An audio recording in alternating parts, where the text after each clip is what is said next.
আসসালামু আলাইকুম রহমতুল্লাহি ওয়া বারাকাতুহু। সম্মানিত প্রিয় দর্শক, সবার ভিড়ের মাঝখানে যে টুপি পরিহিত লোকটি দেখতেছেন উনি মুফতি নজরুল ইসলাম কাসিমি সাহেব। আমি আপনাদের জানাতে চাই, গাজীপুর এক্সট্রা নিউজের পক্ষ থেকে, সেটা হলো যে কোনো সম্মানিত বুজুর্গ কোনো বক্তা যখন ওয়াজ মাহফিল করেন দিনের খেদমতে, সত্যি তখন মানুষগুলা এত আবেগ নিয়ে শুনে থাকেন, এত আবেগ নিয়ে বসে থাকেন। এই মাহফিল সত্যি তার জ্বলন্ত প্রমাণ।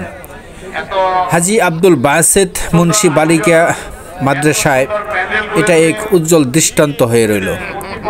সত্যি আমি মুগ্ধ, শুধু আমিই নয়, এখানে হাজার হাজার লোক সমবেত হয়েছিলেন মুফতি নজরুল ইসলাম কাসিমি সাহেবের কিছু গুরুত্বপূর্ণ নসিহা শোনার জন্যে।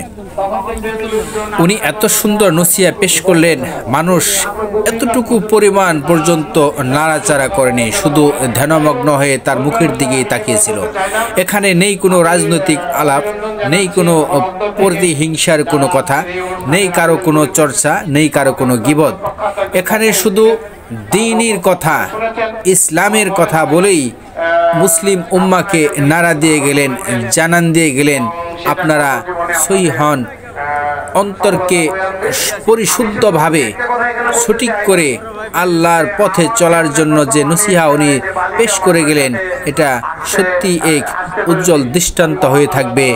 কালিয়াকৈর উপজেলা মধ্যপাড়া ইউনিয়নের ঐতিহ্যবাহী জামালপুর হাটের পাশেই সংলগ্ন যে হাজী আব্দুল বাসেত মুন্সি বালিকা যে মাদ্রাসা, সেই মাদ্রাসার বার্ষিক ওয়াজ মাহফিলে সম্মানিত দর্শক দেখেন, প্রধান বক্তা উনি শুধু অতটুকু সময় নিয়ে আসছিলেন, যতটুকু সময় উনি এই বক্তব্য পেশ করেছেন ততটুকু, এর বাইরে অন্য কোনো কথা নয়।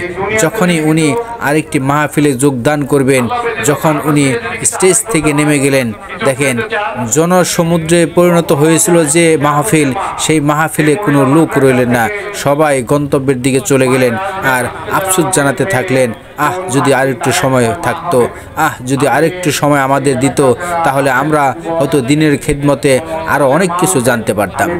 সম্মানিত দর্শক, আমি বলবো যারা মাহফিল করেন, এ ধরনের কথা, এ ধরনের যুক্তিযুক্ত কথা যে বক্তা বলেন, দ্বীনের জন্য, মুসলিম উম্মার জন্য যিনি সবসময় নিবেদিত প্রাণ, আপনারা অবশ্যই বেছে বেছে নির্বাচন করে তাদেরকে জনসম্মুখে এসে দাঁড়া করাবেন, যাতে দ্বীনের কথা শুনে, দ্বীনের কথা বুঝে মানুষ আল্লাহ প্রেমী হয়, আল্লাহ রাসূলের প্রেমী হয়, সেই দিক নির্দেশনায় চলতে পারে, দুনিয়া এবং আখিরাতের পথকে সুন্দর এবং ভালোভাবে পাড়ি জমাতে পারে এবং পরকালের সামান তৈরি করতে পারে।